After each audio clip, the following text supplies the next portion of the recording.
Hi, thank you for joining me on the Listen Up Girl podcast, your daily LGBTQ plus news podcast. I'm Zach Friedman, the host of the show, and today is Friday, June the 5th. Happy weekend and happy 5th day of Pride Month. And we are closing out the week with a lineup that runs the whole and emotional range. Today, Budapest gets the green light for a pride march that government tried to outlaw last year. A Michigan City Council pulls a drag story time off its own Pride Festival at the last minute, and the performer decides the show goes on anyway. A California suburb fights its way to keeping Pride flag flying. Chicago and Los Angeles unveiled their 2026 Pride themes in Grand Marshals, with some history-making names on the list.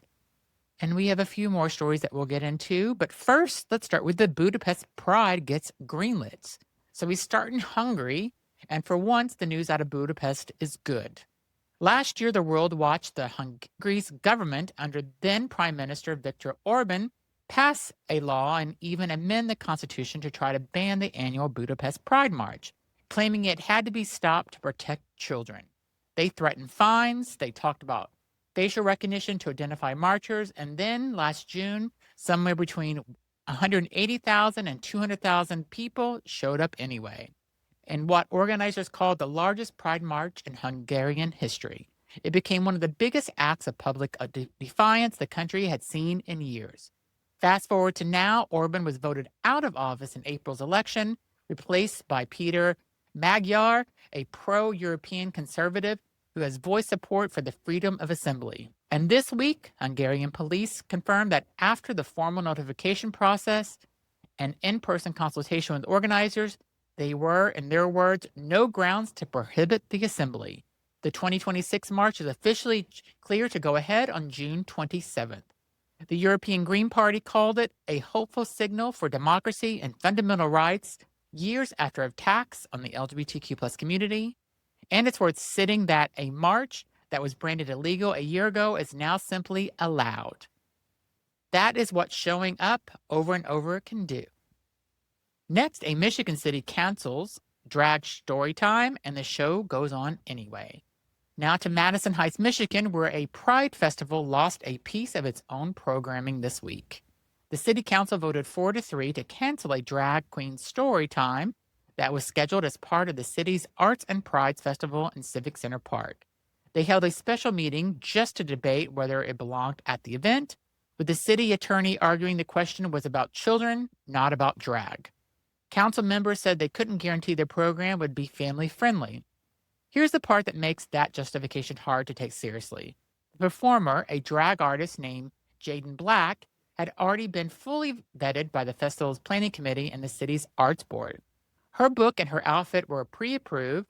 Black, who has taught elementary school music to hundreds of kids, put it plainly. She knows what to say and not what to say around children. And she said the decision hurt, that her drag is her armor, and that the people voting on her didn't even seem to have actually even been to a story time. But this story doesn't end on the council floor. Black announced that the drag story time will appear anyway this weekend, just down the road at a venue called Sidetrack.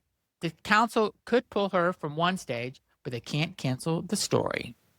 Love that. It's so crazy to me that people are scared of a drag story time. And what do they think she's going to do? Come on, really? Next, a California suburb fights to keep the pride flag flying.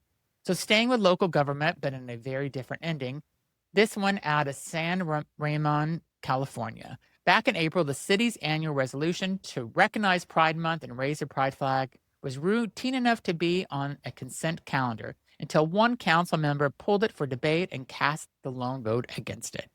That kicked off weeks of meetings, a policy committee review, and more than an hour of public debate, whose residents showing up in force to defend the flag. The result, the council adopted a new flag policy that keeps the Progress Pride flag, the version designed to be more inclusive of transgender people and LGBTQ plus people of color, and the city raised it on June 1st at a ceremony in Central Park.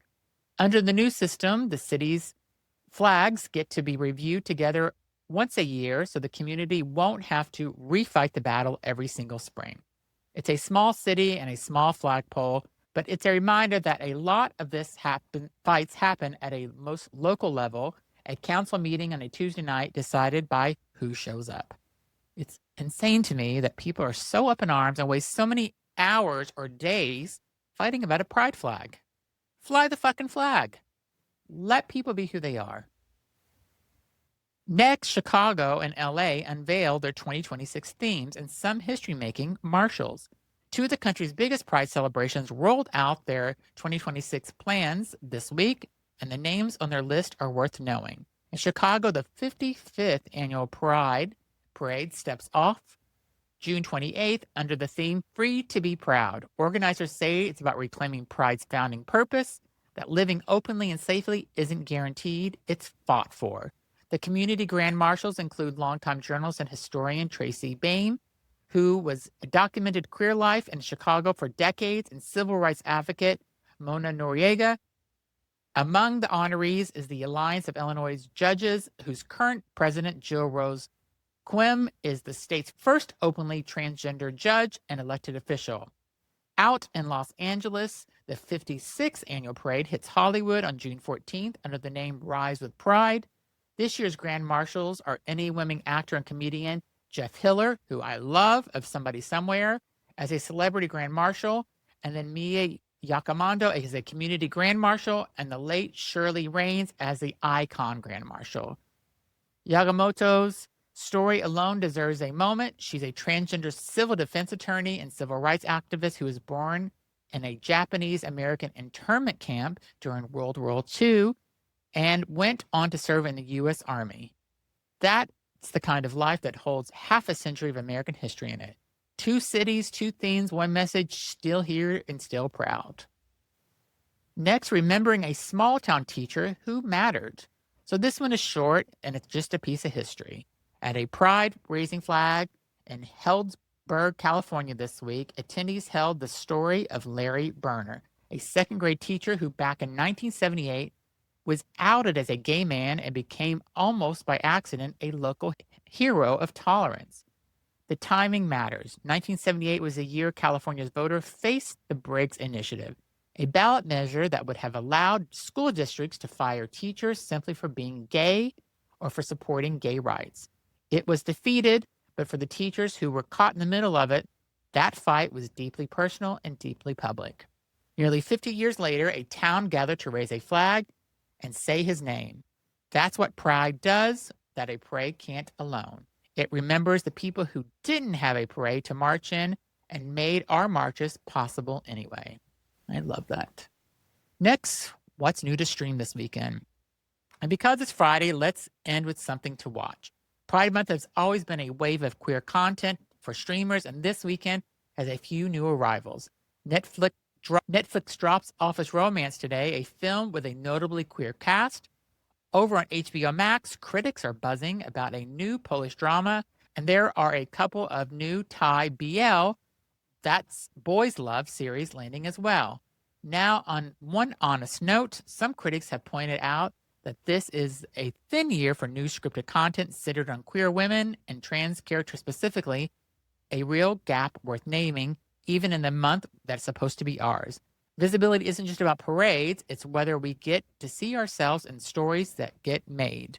So enjoy this weekend and keep asking the platforms for more.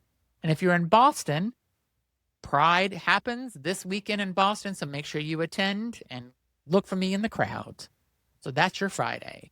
Before we go, here's everything we covered today. Hungarian police cleared the 2026 Budapest Pride March to go on ahead on June 27th.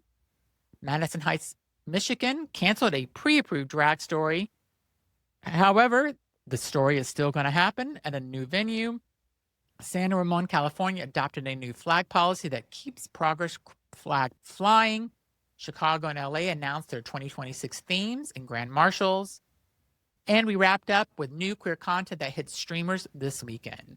So that's the news for Friday, March 5th. Thank you for spending part of your day with me. If today's episode meant something to you, share it with somebody who needs it and subscribe so you never miss an episode. Also, please leave a comment or a rating on Spotify or Apple or whatever platform you're listening to, because the more ratings I get, the more people hear this content, and it's so important in the news that I'm bringing.